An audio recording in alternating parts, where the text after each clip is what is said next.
My grandmother warned me about the entities that imitate people, now they won't leave me alone.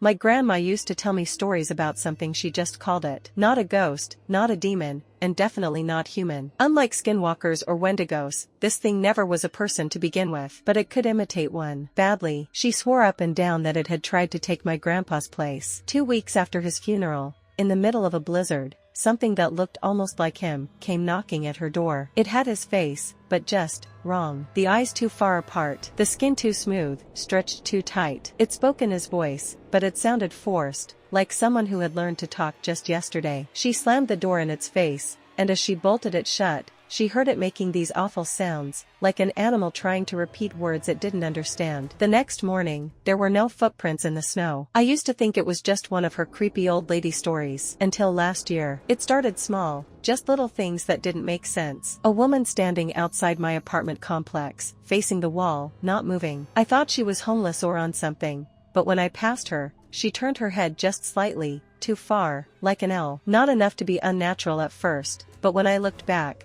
her head was still turned toward me, even though